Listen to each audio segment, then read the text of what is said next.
Next, we got who some believe will win the SEC, LSU. Hmm. Am I part of the some? Stay tuned to find out. Um, LSU is coming off a 9-4, 5-3 season where they won the Texas Bowl against a very hot Baylor team, 44-31. They returned 7 starters, 4 on offense, 3 on defense. Namely Heisman candidate Garrett Nussmeier, quarterback who had 337, who went 337 to 525, 64.2% completion percentage, 4,052 yards, 29 touchdowns, and 12 interceptions. Caden Durham, a running back, 140 carries, 753 yards, 5.4 carry, and 6 touchdowns going into his sophomore season. Aaron Anderson, a receiver who has 61 catches, 884 yards, and 5 touchdowns. Whit Weeks is back. Man, that man is dominant at linebacker. He just always has a sense around the football. 120 total tackles, 61 solos, 3.5 sacks, 4 pass breakups, an interception, and 2 forced fumbles. Ashton Stamps, a cornerback, 50 total tackles, 30 solos, 12 pass breakups. Jordan Gilbert, a safety who had 52 total tackles, 28 solos, half a sack, 2 pass breakups, an interception, forced fumble, and a fumble recovery. But they lose. They lose a ton.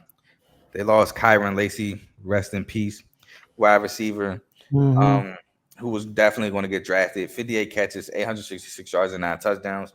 Mason Taylor, tight end, who plays for the Jets, 55 catches, 546 yards, and 2 touchdowns. I think his dad played for the Jets. Didn't Jason Taylor play for the Jets like at the back end of his career? I want to say Maybe he did. that'd be crazy though. Yeah, I think his dad did play for the Jets at the back end.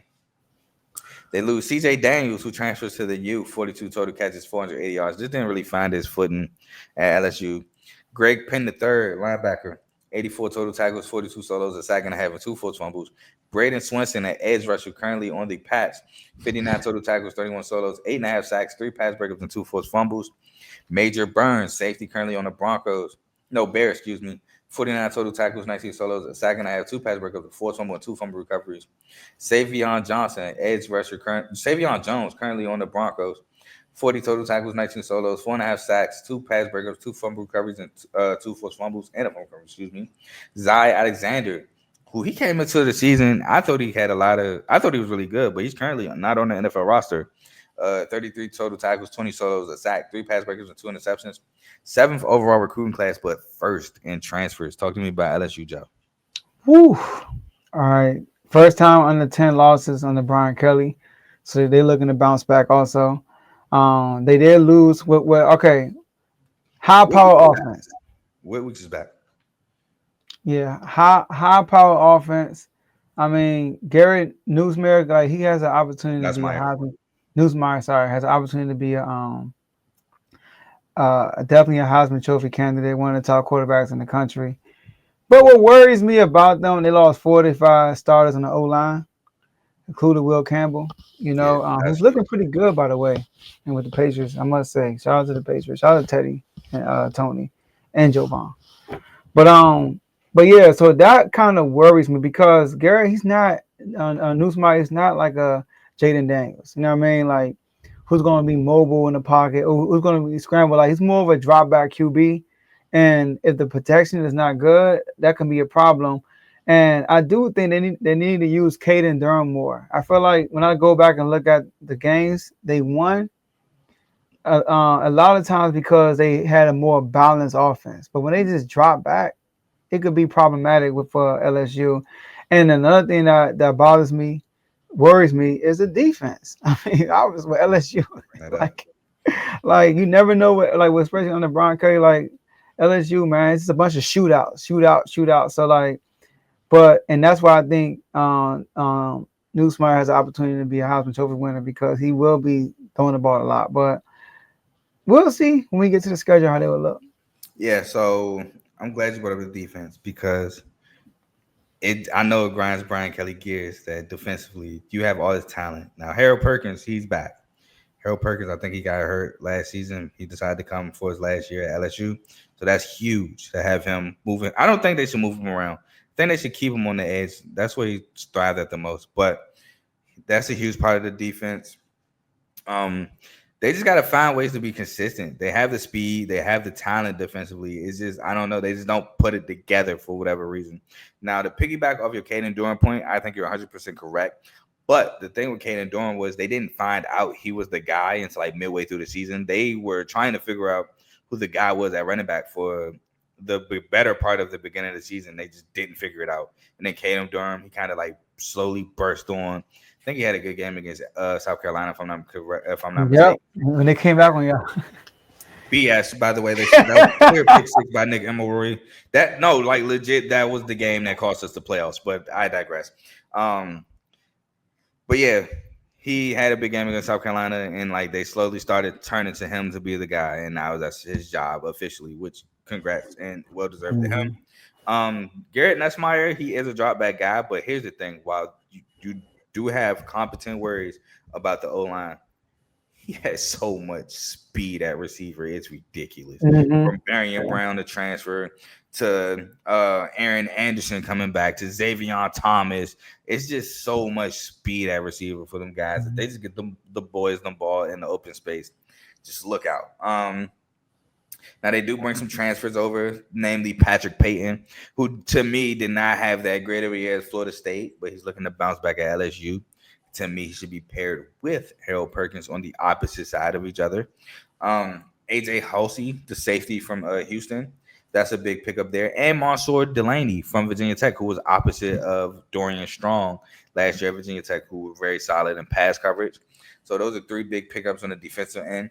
And they bring in Nick Anderson from Oklahoma as well, who last year he got hurt, but in 2023 he had 38 catches for 798 yards and 10 touchdowns, bringing much needed, well, not much needed, but much more production to that receiving core. So I think those are big transfer pickups for LSU.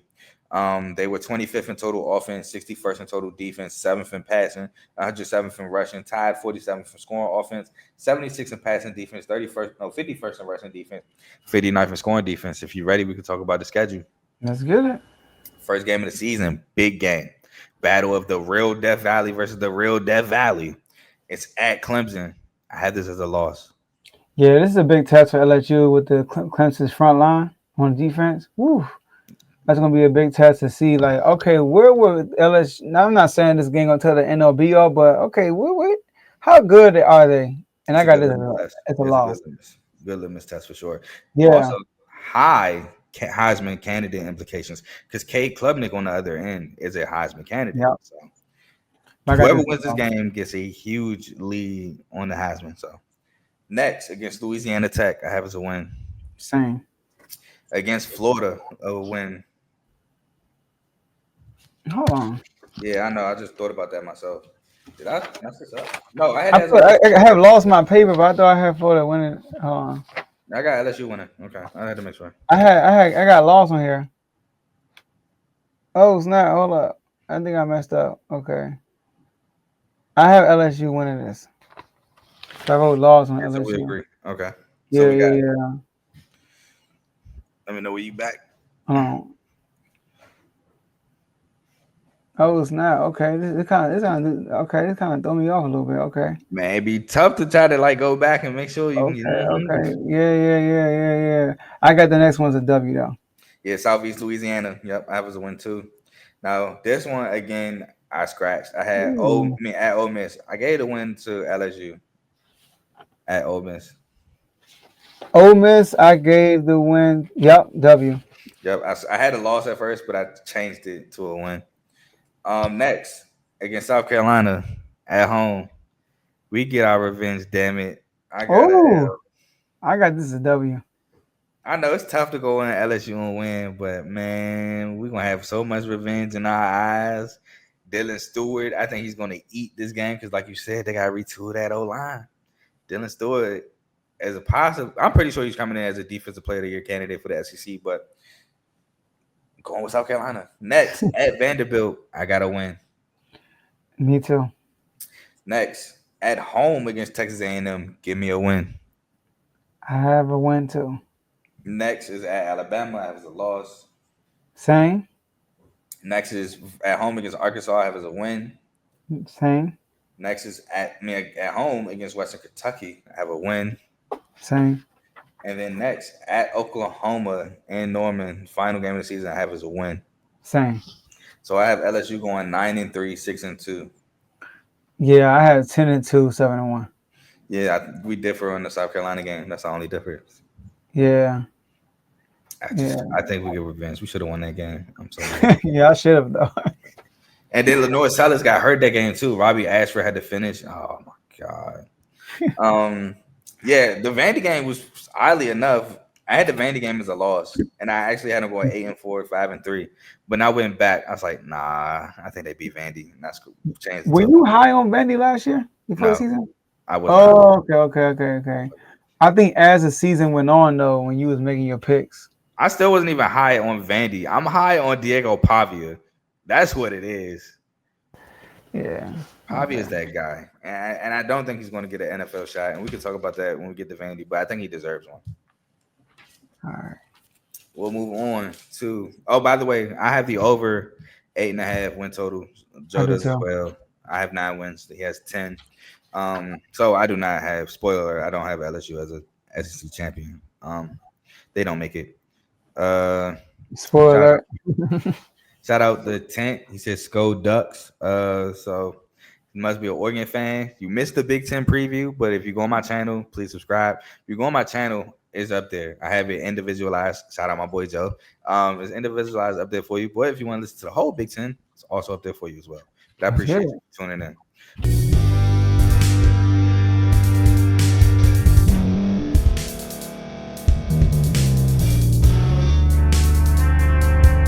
Thank you for staying to the end. If you're watching this on YouTube, please like this video, subscribe, and also hit that notification button so you can be notified next time we put out a video. If you're listening on any podcast platform, subscribe and hit that notification button, y'all, so you can be notified we put out another podcast audio. And last but not least, hit that share button. No matter what you're listening to or watching it, hit that share button and send it to somebody that you know that would love to watch this episode you just listened to. So once again, thank you for staying to the end, and we'll see y'all in the next episode.